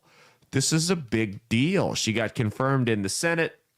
She was one that we were really concerned might not make it through, and she was honestly the one I liked the most. Now, here's the thing. I don't agree with Tulsi Gabbard on every issue. In fact, maybe I agree with her on 50% of issues. But at the end of the day, Trump's done a very good job at taking people like her and taking people like Robert F. Kennedy Jr., whom we may not agree with on every issue, and putting them into the positions where they're really good on specific issues. Remember, Tulsi Gabbard and RFK, these people aren't president. They're not overseeing the entire government. They were put into positions, they're being put into positions where they're single issue bureaucrats, and they're having to make these decisions. These are very, very good roles for them. I think she's going to be a phenomenal job with it. Now, check out this tweet from Bernie Sanders from 2019. Said, Tulsi Gabbard has put her life on the line to defend this country. People can disagree on issues, but it is outrageous to suggest that Tulsi is a foreign asset. That, of course, comes from people accusing her of working, for the Russian government, the Syrian government. The list goes on and on. That's what they did as soon as she ended Kamala Harris's career. Again, change agent, disruptor. Tulsi Gabbard. Here's a video for further context of Tulsi Gabbard ruining her career as vice chair of the DNC to vote for to endorse Bernie Sanders. Go ahead. As a vice chair of the DNC, I'm required to stay neutral in Democratic primaries, but I cannot remain neutral any longer. The stakes are just too high. That's why today I'm endorsing Senator Bernie Sanders to be our next president and commander-in-chief of the United States. We need a commander-in-chief who has foresight, who exercises good judgment, and who understands the need for a robust foreign policy which defends the safety and security of the American people, and who will not waste precious lives and money on interventionist wars of regime change. Such counterproductive wars undermine our national security and economic prosperity. As these elections continue across the country, the American people are faced with a very clear choice. We can elect a president who will lead us into more interventionist wars of regime change, or we can elect a president who will usher in a new era of peace and prosperity. It's with this clear choice in mind that I'm resigning as vice chair of the DNC so that I can strongly support Bernie Sanders as the Democratic nominee for President of the United States. And now I ask you, stand with me and support Bernie Sanders. Now, why am I showing these tweets and videos? Well, because Bernie Sanders voted no to confirm her. He said it was ludicrous to call her a foreign asset. She ruined her career to go against the grain and endorse him, and he voted no. Does anyone still believe that this fucking old dinosaur-ass hack, Bernie Sanders, is, and I quote, independent? This guy's more compromised than all of them. He's worse than any of them because he parades it, because at least with these establishment, nutcases like Mitch McConnell and Nancy Pelosi and folks like that, at least we know what to expect from them. Bernie Sanders puts up this illusion that he's independent. Now, he's economically retarded. He's pretty honest about that. But he puts up this illusion that he's independent and just lies to your faces about it. It's so despicable the way he does it. I mean, this guy made it clear. And we can look at, we showed his donations on the show a couple weeks ago. This guy made it clear time and time again. He showed his true colors throughout these Senate confirmation hearings over the last couple of weeks. This guy is, I don't know who compromised him. I don't know what dirt they had on him, but he is more beholden, or he is just as beholden to corporate interests as all the other politicians he's made a career out of criticizing. He is a sellout establishment hack, as disgusting as they come. Tulsi Gabbard's going to do a phenomenal job as Director of National Intelligence because we're finally going to have someone who prioritizes America rather than foreign wars. I can't wait. She's going to do a great job. Okay, let's go to the next one here. Ozempic, here we go. Ozempic users report sudden blindness in alarming new study. 9 patients suffered vision loss after taking weight loss drugs, Ozempic and Mounjaro. 1 patient went blind in both eyes within weeks of starting treatment. Doctors link the issue to blood vessel damages in the eyes caused by a rapidly dropping blood sugar. What have I been telling you guys? What have I been telling you guys for the longest time about Ozempic?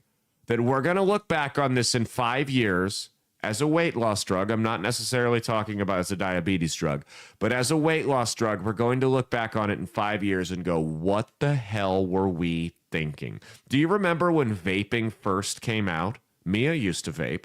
Do you remember when vaping, only because she wanted to be cool, but do you remember when vaping first came out And it wasn't just like just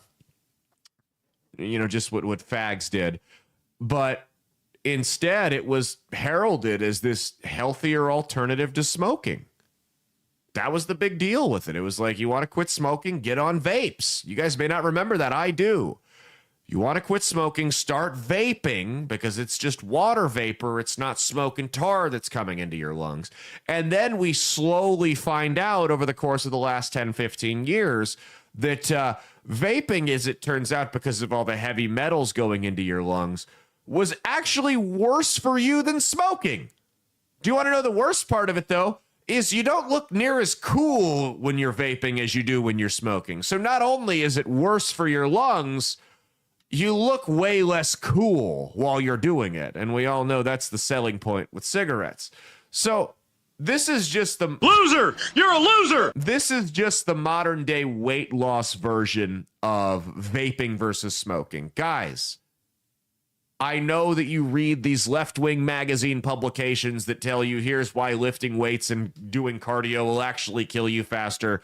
And you look at the person who wrote it and it's a 275-pound, 5'3" Jewish woman. I understand that.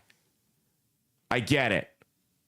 I know you look at people who say, well, here's actually why drinking Diet Coke is healthier than eating steak. And you believe that. I believe that. Yeah, I'm sure. You cannot replace healthy diet and exercise with any drug. There will always be long-term consequences for short-term fixes. There is no exception. There will always, because here's the thing with Ozempic, and it's not a side effect of the drug. It's that people get on these drugs and they lose a bunch of weight really quick. And then the second they miss a dose, maybe because they couldn't afford it, maybe because they were out of town, whatever the case may be, they gain all the weight back. And it's not because of the drug, but it's because they don't make the lifestyle changes. Remember when I talked about debt a couple weeks ago? About how if you're $50,000 in credit card debt and then, you get maybe like an insurance settlement or somebody dies and gives you an inheritance and it's enough to pay off all your debt. If you don't change the habits, even though you don't have any debt, you're going to fall right back into that credit card debt because you didn't fix the root cause that got you there in the first place. So you can take a drug that'll make you lose some weight, and even with the side effects aside, the second you stop taking that drug, you're going to gain all the weight back, not because of the drug itself, but because you never fixed the habits that made you fat in the first place. I'm sorry, some people are genetically predisposed to gaining weight and having issues shutting off that voice in the back of their head that tells them you need to eat. I get it. I understand it. It ain't just with food. But the reality is there's a whole bunch of people that have that voice telling them to take things that are way worse than food. And they ain't touched those things in 20, 25 years. So you don't have an excuse. You can stop eating. You can start going to the gym. That's all there is to it. And we will continue to fat shame you here on That's Based with Caleb Salvatore until I've literally had people tell me. People have literally told me. You fat piece of shit. Your fat shaming on the show made me lose weight. And yeah, maybe I'm being kind of a dick about it. Hit him with the sound effect one more time. You fat piece of shit. Maybe I'm being kind of a dick about it, but I'm doing it because I love you. And that's the only way I know how to do it, is to be an asshole to you guys about it. You got, I'm down 35 pounds since last year. The reason I lost a bunch of weight is because someone in the comments made a nasty comment about my weight on YouTube or Rumble. I don't remember. But I was like, damn, he's not wrong. And I lost a bunch of weight. Fat shaming works. It's necessary. We need to keep doing it. Hit him one more time with it. You fat piece of shit. All right, let's go to the next one here. Elon Musk has said he's going to get Ron Paul to audit the Federal Reserve. The former Texas Republican Libertarian leading congressman basically made a whole career out of criticizing the Federal Reserve, saying it was time to audit it. Guys, the Federal Reserve, let me break this down to you. The Federal Reserve, Thomas Jefferson, one of the things he warned against. It's crazy how, let's like before we get into this, let's think about like great presidents and things they've warned us against that we went ahead and did anyway. George Washington said, do not establish political parties. People will become too partisan, they'll become too tribalistic, and they won't think for themselves. What did we do almost immediately after he said that? Establish political parties. Thomas Jefferson said, do not establish a national central bank. Don't do it. That bank will have control over the country. They'll be the ones who actually run the show from behind the scenes. What did we do? We established the Federal Reserve. Dwight D. Eisenhower said, be careful. There's this thing called the military-industrial complex. It's going to hijack the country and lie us into a bunch of wars. What did we say? Oh, you're crazy, Dwight. And then the military-industrial complex lied us into a bunch of wars. Got tens of thousands of Americans unnecessarily killed.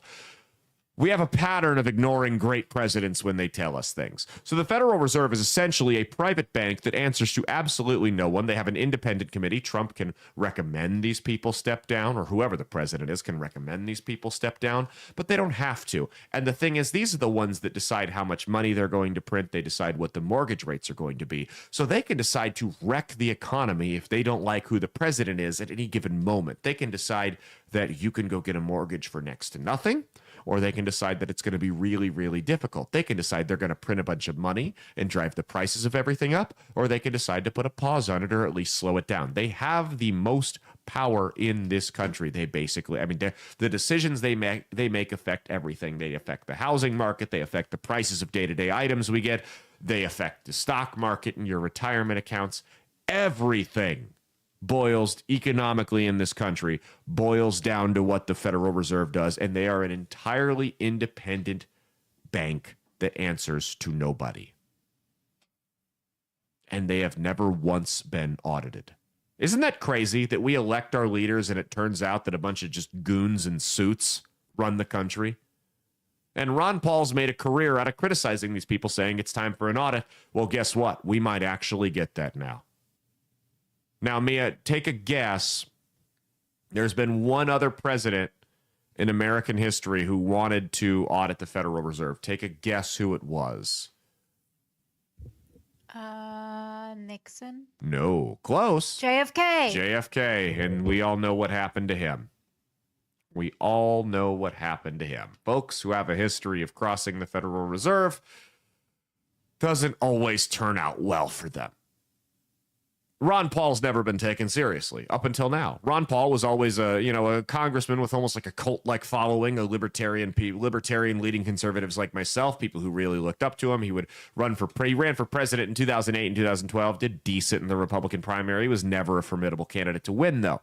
But Ron Paul was never taken seriously until now. The same way that Robert F. Kennedy Jr. and Tulsi Gabbard, even Donald Trump, were never taken seriously until now. And it's as I keep saying, the game has changed. Donald Trump has found a way to take three people, Ron Paul, Robert F. Kennedy Jr., and Tulsi Gabbard, that if no one in a million years would have allowed anywhere near the White House because they were such a threat to the power structure, and harpoon Trojan horse all three of them into various aspects into various roles in the White House. So if Ron Paul's going to be involved in the audit of the Federal Reserve, you better bet your ass that we're going to get some answers to some of our questions. The game has changed. The power is being transitioned back to the people. Not all of it. We're still going to have to deal with some of our bullshit, but the power is finally being handed back to us. And it's, guys, I'm warning you. Someone told me the other day that when you convert to Christianity, you're going to start to see a lot of attacks from the devil. In your daily life. This is the same thing. These guys aren't going down without a fight. You are going to see a lot of attacks. You're going to see a lot of accusations lobbed. We know how they fight. They fight dirty. This is not just going to be us cruising to victory and finally restoring some power to a representative democracy in this country the way it was intended to be. This is going to be one hell of a fight for the next 2 to 4 years. And it's only just beginning. They're not going to roll over. We have to remain vigilant, and we have to keep the pressure up. Okay, we got two more, then we're getting out of here. All right, let's go next. Eric Adams. So September 2024, Mayor Adams was indicted on federal charges, including bribery, fraud, and soliciting illegal foreign campaign donations. They allege that he accepted over $100,000 in luxury travel and illegal campaign contributions from foreign nationals, particularly Turkey. Also accused of pressuring the New York City Fire Department to approve a Turkish consular building without a proper fire instruction and creating false records to conceal these activities. So that was from the Biden DOJ, and that coincidentally came at the same time that Adams started criticizing them, saying that the illegal immigration situation was out of control. So in February this month, just this week actually, Donald Trump directed federal prosecutors to drop the charges against Adams, stating that the concerns that the prosecution was politically motivated and hindered his ability to collaborate with the administration on key issues like immigration and crime. A memo from acting Deputy Attorney General Emil Bove stated that the case impeded Adams' re-election efforts in support for Trump's policies. So his lawyer declared the case concluded, asserting that it lacked merit and was based on insufficient evidence. The dismissal of the charges sparked a rage of opinions. Some view it as appropriate to end an appropriate end to a politically motivated prosecution, while others see it as a troubling example of political interference in the justice system. Trump has no incentive to drop these charges on Adams. None. Adams is a Democrat. He's a fence sitter at best. He was one of the biggest. He paraded himself as a centrist and was one of the biggest cheerleaders for a lot of Biden's policies up until last year. No reason to drop this. He's, again, showing mercy to his enemies the way Julius Caesar did in some cases. Had no reason to do this. But this was a bullshit political hit job. The Biden administration, time and time again, throughout the last 4 years, made it loud and clear that they had no problem using the Department of Justice to harass their political rivals. Make no mistake, when the mayor of the biggest city in the country comes out and criticizes you on the biggest hot button issue that you have done a disastrous job at handling, that hurts you. Specifically when it happens 2 months before an election. And Adams did just that. They went after him on, no pun intended, trumped up bullshit charges to shut him up. Now here's what's going to happen. Watch out. Check this out. I got a theory, and I've floated this idea before. Here's what I really think is going to happen. Adams was, I think he's an ass kisser. I honestly do. I think he kisses the ring of who's in charge. Biden was at the time. He played ball with Biden. Now all of a sudden he's changing. He started changing his tone back in last fall of 2024 because he saw the writing on the wall. Trump was going to take over power again soon. And then as soon as Trump took office, he's done not, I wouldn't say a 180, but a 90-degree change. Here's my theory. And I got nothing to back this up. I'm spitballing. Another prediction, right? We're going to start keeping track of my predictions here so that someone can come on here and call me a prophet when they get right, when I'm proven right. Here's what I think is going to happen. I think that Eric Adams, because he's already flirted with the idea of changing his political affiliation to Republican, I think he sees a state like New York. New York is almost like what they thought Texas was going to be. Big bell cow red state in Texas. Everyone's saying, oh, it's going to be purple. It's going to be purple. You know, it's only a matter of time until it's a legitimate swing state that's in play for the Democrats. As it turned out, New York's a little bit closer to flipping red than Texas is to flipping blue. Just my opinion. Kathy Hochul, a wildly unpopular governor in what was a bad midterm for Republicans in 2022, only won by like 7.5% against Lee Zeldin, who's now a part of the Trump administration. She's up for re-election. She's as vulnerable as they come. If you run somebody, Adams as a Republican is electable in New York. If he runs for governor in New York as a Republican, he wins. Mayor of the biggest city, he's got the name recognition. He's not too far to either side politically. You've got a state that it's trending in a positive direction for Republicans. He wins if he runs. And it may not be close. That's one to stay tuned on. If Donald Trump could have one of his boys as the governor of one of the largest states in the country, don't underestimate how much of a game changer that is. He's not going to play ball in every issue, but he will a whole lot more than Kathy Hochul will. Okay, we got one more, then we're getting out of here. This is an article from, it's hilarious. So Politico, as we know, the magazine, what are you looking at? Who are you watching through the window? What are you doing? The neighbors. That's creepy. Stop that. So Politico, as we know, they got their U.S. aid funding cut after it was exposed that they had received millions of dollars in taxpayer money from USAID.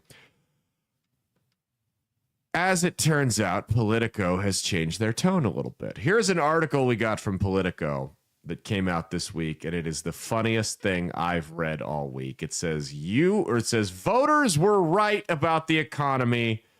The data was wrong. So the publication that spent the last 4 years gaslighting us about how well the economy was doing, and it was just your fault. You were to blame. You know, you were being too picky. You were being too greedy.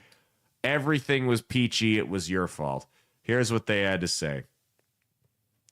Said, before the presidential election, many Democrats were puzzled by the seeming disconnect between economic reality, quote unquote, as reflected in various government statistics and the public's perceptions of the economy on the ground. Oh, yeah. What he means by this is that Democrats were perplexed because they could no longer lie to people about things that were right in front of their faces. It says, many in Washington bristled at the public's failure to register how strong the economy really was. I love how they're taking their medicine here. Like these pearl-clutching Washington elites in suits that ride around in limousines and Escalade convos. They can't comprehend why the plebs are so upset about the $19 orange juice. Said that they charged that right-wing echo chambers were conning voters into believing entirely preposterous narratives about America's decline. The right-wing echo chambers they're talking about were the grocery store produce aisles, by the way. That's the right-wing echo chamber. I knew Biden was fucked 2 years into his presidency because I was at the grocery store. Lady picks up hamburger meat, looks at the price, sets it down, and then mutters to herself, at least the fucking mean tweets are gone. I knew at that moment that Biden was cooked. Said what they rarely considered was whether something else might be responsible for the disconnect, whether, for instance, government statistics were fundamentally flawed or, as we said on the show, manipulated. The statistics are not what's flawed. It's the way they report them. It's the way they change the definition of the equation for inflation to compare it to 1 year rather than 2 years, which in turn cut it anywhere between 25 to 50%. So the inflation rates that you were seeing under the Biden administration, under the old calculation, were actually double. They just changed how they calculated it. It's the oldest trick in the book. They can't change the numbers, so they change the way they count the numbers. I wonder if they would do something like that with votes, huh? Crazy. Says whether, for instance, what if the numbers supporting the case for broad-based prosperity were themselves misrepresentations? What if, in fact, darker assessments of the economy were more authentically tethered to reality? So they go on and on here. It said these numbers have time and time suggested to many in Washington that unemployment is low, wages are growing for middle America, and that to a greater or lesser degree, economic growth is lifting all boats year upon year. But when traveling the country, I've encountered something very different. Cities that appear increasingly seedy. Regions, it's almost like how they lied about the crime statistics too, right? Regions that seem derelict. Driving into the office each day in Washington, I noticed a homeless encampment fixed outside the Federal Reserve itself. Then I began to detect a second pattern inside and outside D.C. alike. Democrats, on the whole, seemed much more inclined to believe that the economic indicators reported. Republicans, by contrast, seemed more inclined to believe what they were seeing with their own two eyes. Right. So so basically what you're saying is Democrats believe what they hear, Republicans believe what they can see. That's what you're saying here. So they're basically insulting their own base with this article. They're saying that the Democrats, despite going to the same grocery stores and paying the same price, well, probably more because they're going to Whole Foods. Maybe that was the problem, was the Democrats just assume groceries are expensive because they only go to Whole Foods, right? But so the Democrats What they're essentially saying here is that the liberals who went to the same grocery stores and paid the same prices for the same stuff as Republicans were refusing to, it wasn't registering with them how expensive these items were because they were reading reports from their trusted sources. This is the problem with the appeal to authority fallacy. They were reading reports from the so-called science, from the mainstream media and the politicians that they trusted, whereas Republicans were just going, yeah, no, that's higher. You're full of shit. You can't lie to me. One side bought the lies, the other didn't. It's a flip-flop reversal of the weapons of mass destruction. Said within the nation's capital, the gap in perception has had profound implications for decades. A small cohort of federal agencies have reported many of the same economic statistics using fundamentally the same methodology, relying on the same sources at the same appointed times. Rarely has anyone ever asked whether the figures they release hew to reality. Given my newfound skepticism, I decided several years ago to gather a team of researchers under the rubric. Yeah, so it says what we uncovered shocked us. The bottom line is that for 20 years or more, including the months prior to the election, voter perception was more reflective of reality than the incumbent statistics. Our research revealed that data collected by various agencies is largely accurate. Moreover, the people staffing those agencies are talented and well-intentioned, but the filters used to compute the headline statistics are flawed. As a result, they paint a much rosier picture of reality than bears out to the ground. Now, I'm not going to read this whole thing for you. You guys can go. It's on Politico. I'll share it in the That Space with Caleb Salvatore Facebook group, so you can go read the whole thing for yourself. But this is what we said. The numbers themselves don't lie. The humans who interpret the numbers are the ones who are lying. Right? For instance, we always do sporting statistics here. I'll make a real simple football analogy. My team scored 42 points this week. I'm such a great coach. I deserve a raise. What I'm not telling you is that the other team scored 52 points and we lost the game. It's really that simple. That's how the Biden administration calculated statistics like inflation, like job growth, like wage growth, et cetera, over the last couple years. It doesn't matter what the numbers say. If you get someone who's smart enough and good enough at their job, they can manipulate them to tell any story they want. And we saw that over the last 4 years. The difference is alternative media was available and people stopped buying the line of bullshit they had been fed. The very expensive line of bullshit they had been fed, as it turned out. They quit believing it. There were other sources out there because for the longest time, if the mainstream media and the White House and all your friends were telling you, no, you're wrong, here's what the statistics say, you would feel like an idiot if you tried to go against the grain. Some people still did, and thank God for those people, but you would feel like an idiot. But now that the game has changed and that we have all these alternative media sources, like That Space with Caleb Salvatore, now that the game has changed, those people have a support system. Hey, no, I'm not dumb. I'm not crazy. This is a real problem. They're breaking down the numbers that aren't being shown, and the way that the numbers that are being shown are being manipulated to use against me. Here's the proof. And then they can break the brains of their science-worshiping friends, their establishment and appeal to authority fallacy friends. That's all there is to it. Alternative media's changed the game. So like the drunks say, keep coming back, it works. I'm your host, Caleb Salvatore. Thank you guys so much for tuning in. We will see you on Monday. Unsolicited advice will make a return. Mia, do you have any closing comments you would like to make to the good people before we peace out of here? No. Okay. Well, cheat on your taxes, not your spouse. Stay based.